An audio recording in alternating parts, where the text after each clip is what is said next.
Okay, good morning everyone. My name's David and I'm a game developer and I've been working with Quantum Victoria on a game called Praxis.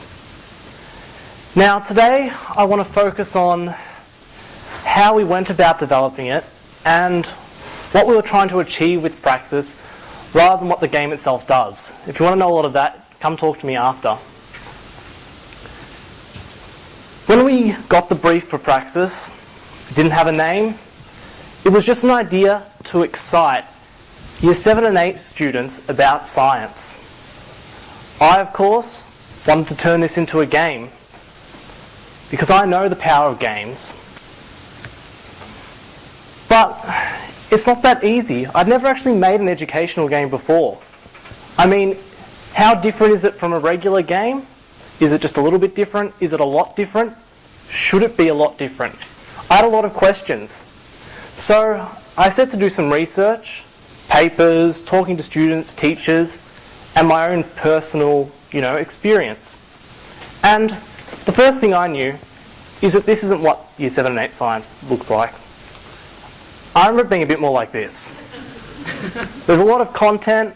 I mean, you get to do experiments. They're cool sometimes. And, you might only do one once a week, once a fortnight, sometimes even less.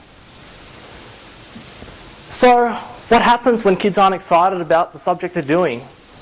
They get bad grades. And not because they're not capable. I think most kids are really capable if you give them the right motivation. But they've either been burnt by the subject before and they've just written it off, I'm not good at science, so why even bother? Or someone's told them, science isn't the subject for you, I'd focus elsewhere. Or class is just plain boring and dry. So, how can we change this? How can we motivate? And of course my answer is to use games. Games to fill an engagement gap. We've got things that students know are good for them. I think if we ask students, is it good that you're getting an education? They would say yes. Would you like to get better grades? They would say yes.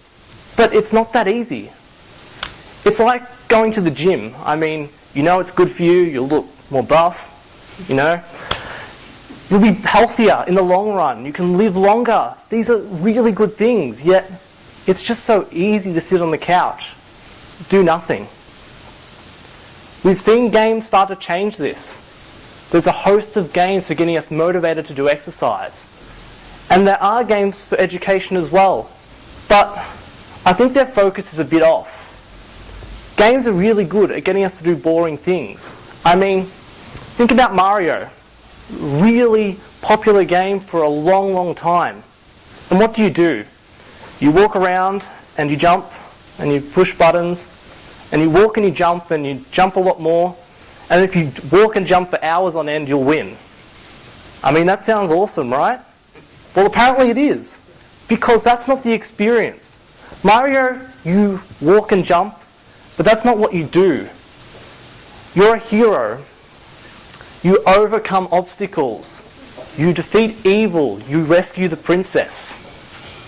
That's what you remember. That's the core experience of Mario. But when we start with this, and we have to try and make something that looks like this fun, we think, I've got to teach all this stuff and make it fun. And this becomes the core of our game. And that's the problem. When the core isn't something engaging, how can the rest of the game be engaging? I mean, we can throw experience points for doing sums and levels to show progress. We can add, a money system that they can buy upgrades for their avatar because they'll be really invested if there's an avatar, right? Well, all we've done is created the educational version of Farmville. But Farmville's a game, right? We've won the battle. Yes and no. Farmville's addictive and sort of a game, more a collection of feedback loops which trick you into doing something really boring. But that's fine, right? We're just trying to get the kids to do something really boring anyway. But I contend that this isn't a model that works for kids. The average Farmville player is 43-year-olds. Less than 1% of their player base is under the age of 18. And they make up a fifth of Facebook. So why aren't kids interested in this? Because they know a bad game. They're not dumb. Okay? They've been playing games all their lives. Recent studies show that 91% of kids between the ages of 2 and 17 play games on a regular basis. What they know, this is what they live, this is what they breathe. And they're not playing crappy Minecraft clones. Oh, sorry, Farmville clones. They're playing Minecraft, but probably not the clones. So what are they playing? Well, let's just look at one of the biggest franchises around, Pokemon. This has been going strong for 2 generations, and it doesn't even show signs of slowing down. Why? Because you're the hero. You're the center of all the action, and you can be the best. It's not like the classroom where you try your hardest and you might be the second best, the third best, or the worst. You are the best in this world. And that's really important. Engaging is what teaches us things because we're experiencing them. Unfortunately, there's no tests about Pokemon in school. Otherwise, a lot of kids would be getting better grades, I reckon. I mean, when I was playing Pokemon, there was 150 of them, and there's way more now. And any kid probably remembers them all, what element they are, what they're good against. Now, there's only, 118 elements in the periodic table? I think I had to remember like 20 of them at the most. And that was tough, like really tough. I struggled. And I probably can't even remember that many now. But I still remember probably all the 150 first Pokemon and some of the new ones. My brain is crammed with that knowledge because I lived in this world. I didn't just experience it. I was a Pokemon trainer. So let's contrast this with successful educational games. We've got things like Math Blaster. This thing's been around for a long time and still going. So it's got something going for it, right? Yes, this looks great if you're a parent or a teacher.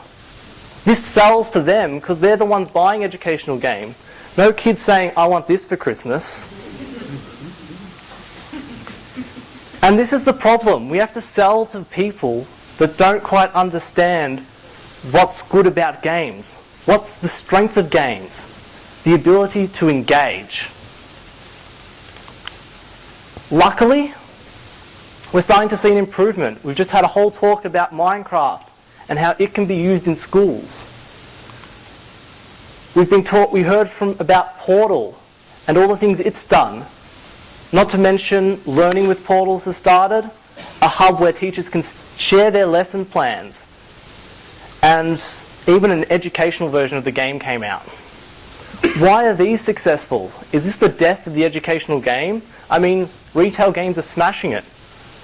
What does someone who's developing an educational game have to offer that these people can't? And we can offer specificity. We don't have to wait for these games to come out and then use them in our classrooms. We want to be able to create them on demand to cover the exact topics that schools need to cover. But to do that, you have to have a core that's a good game. So this is where Praxis comes in. That's what we're trying to do. Create an RPG-like adventure game where kids are playing through the world, overcoming problems and challenges, and that's what they're focused on. There's a lot of problem solving, and it involves different physics concepts. We've got things like magnetism, friction, electrostatic forces, kinetic energy. Lots of stuff in there. But kids don't actually need to know it to beat the level. Now that might sound bad, but it's not. Kids experience it when they're playing the level. They might not know that they've learnt it, but if you ask them what they did, how they did it, they were interacting with those properties. As Adrian said earlier, we're not looking to replace teachers, we're looking to assist them. Everything we're designing with Praxis has classroom components, where teachers can go through and teach the harder stuff that kids have to know. But with the hope that kids can now visualize problems that were just abstract things in the past. I mean, MMOs have shown us that people care just as much about virtual worlds as they do the real one. With that in mind, kids will hopefully then want to know this, because even though they don't have to know the physics to beat the game, it will make them better at it. Finally, the most important part is data tracking. Okay, this is a really strong point that we can do with virtual systems. Unfortunately, games that are retail, often this wasn't built into them. They didn't build it for teachers to be able to collect data on their students, how they're progressing through the levels, where they got stuck, what that could mean. But this is what we're trying to build in, so we can help teachers find troubled students. See if their class is doing bad at something. Maybe they didn't explain it well enough. Things that are really great. As well as for us. We can look at the game and see where it has flaws, where it needs to be improved. And even with new games, we'll be able to use this data to help us keep on improving. What we want is for Praxis to be a stepping stone. It's not going to be the solution to all the world's problems. We want it to be accepted by teachers, because we've had too much. There's too many exceptional games that are being pushed away because teachers can't see why they're good. We want a game that pushes boundaries and helps set the right direction for educational games. Thank you.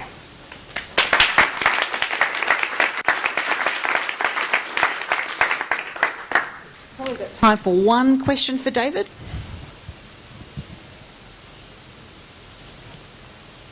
Right. Oh, okay. Breaking down the institutional skill barriers and how you go about that. Well, it's always the toughest thing. The whole idea is that Praxis will have different ways that it can be implemented in the classroom to sort of suit different needs. One is the style where you get kids to play it in the classroom and then do activities straight after it. We're trying to base it around things that teachers already kind of understand to help slot it in without trying to say, no, we need to tear everything down because it's not very good, which you feel like doing sometimes. There's a lot of things that are arcane and really outdated, but that's what Praxis tries to do. We're trying to accompany new and old and sort of mash it together in a way that teachers can slowly see the links between games and learning. You're not running away, you're staying for the rest of the day? Okay, Yep. So please grab him and now ask him some questions, interrogate him a bit later. Thank you, David. No problem.